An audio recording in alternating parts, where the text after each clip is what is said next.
Now, this story only started with two names, which is uMaumela and uMatlala, but it ends up with something much more bigger, a network that allegedly reached deep into South African police services. And if you haven't had the time to watch Madlanga Commission or had the time to follow the ad hoc committee, I've created this video to keep you up to date with everything. And bear in mind, this will be the longest video that I've ever created. So stay with me.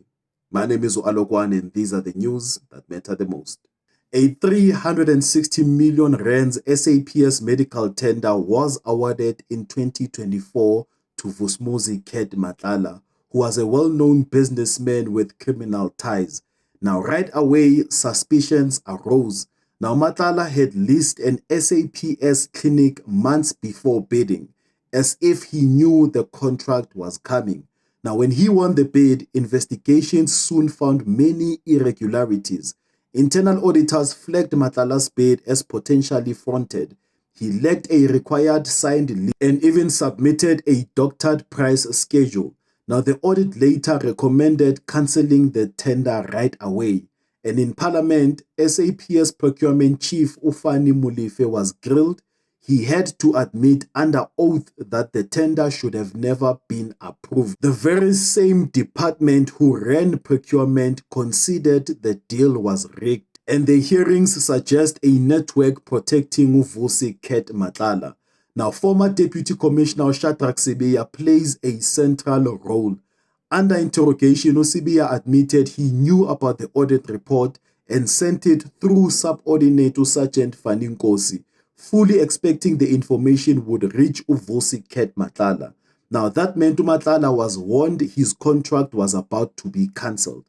Now, Sibiya tried to downplay this, saying it wasn't meant to safeguard Matlala's interest. Now, the chairperson of the Madlanga Commission pointedly asked if Sibiya's goal wasn't essentially to alert Matlala.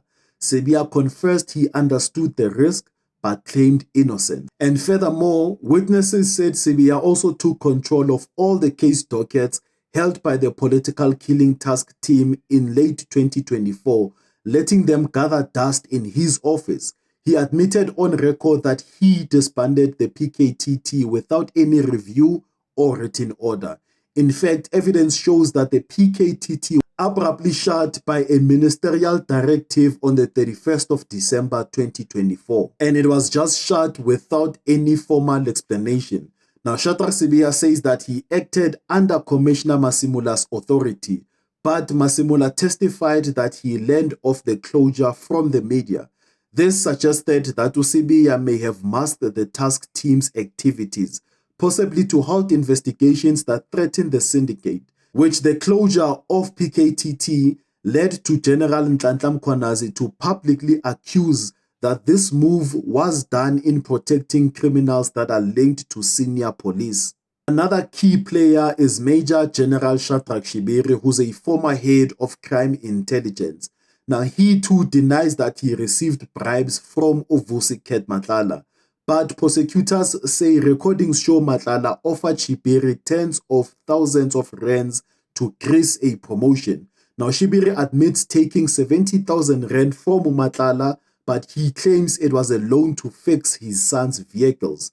Now, Commission's evidence raises doubts. Now, bank records show that Sibiri had about 50,000 rand on hand before receiving the 70,000 rand that Matlala paid upfront. And also in Matlala's messages, this 70,000 rand is referred to as beverages, hinting that it was meant as a bribe.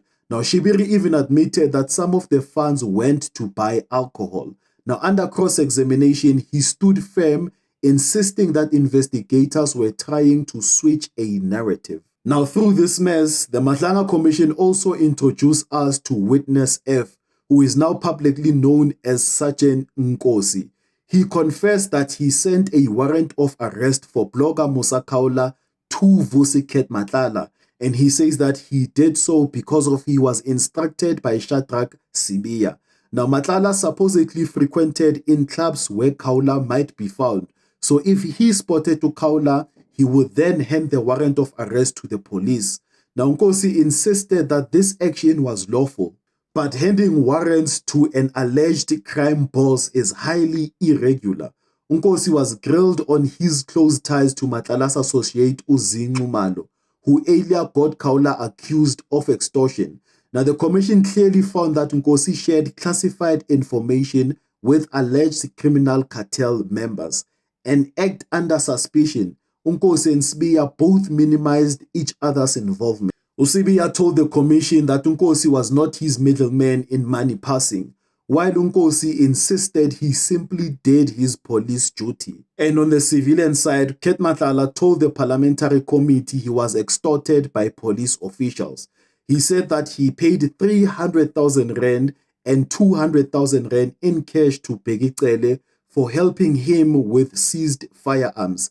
He says that Ucele demanded 1 million rands amounts repeatedly. Now, Matlala branded Cele as an extortionist during his testimony.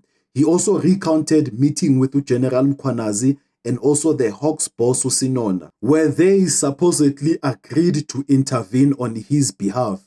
He told them that he expected nothing in return, but evidence suggests he did pay others.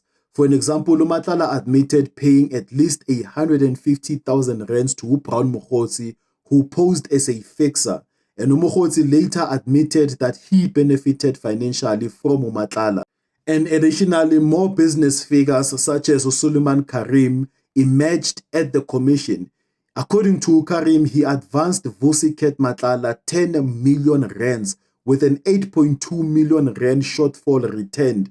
And then at Matlala's request, according to Karim, Matlala requested that Karim transfers 750,000 rands to a company linked to Hangwani Maumela. Now, investigators noted that Maumela's firm had received 2.3 billion rands in tender payments over recent years. Now, Suleiman Karim claims he was coerced by intermediaries such as Brown Mokgotsi amongst them into making these payments. Now, the evidence leader pointed out this pattern could be money laundering if Matlala's tender was corrupt. And then Karim insisted that he was caught in a web. He even rebutted rumors that he lobbied ex-minister Mchunu by noting that Mchunu ultimately cancelled the contract. Now, in all of these threads, this organization is very much systematic. Senior corps and private enablers conspire. Now, the evidence shows that money and favors crisscrossing between Matlala's enterprises and SAPS leaders. When the commission confronted suspects, many denied culpability, but the physical evidence often tells another story. In reporting these hearings, every time an accused official testified, investigators presented bank statements, audit reports, or recorded conversations to test those denials. Now, many claims were left in doubt. For instance, Shadrack Sibiya flatly denied the 300,000 rand bribe, yet the evidence shows otherwise. And also, Shipiri swore that the money he received from Matlala was a loan, but evidence leaders showed how the money transaction was structured in cash to avoid a paper trail. And also, Fani Molefe initially defended the procurement process, but was forced to admit omissions once shown the audit report. Now, authorities say an organized cartel corrupted the police, while the same police that are implicated label it a smear. What are your thoughts?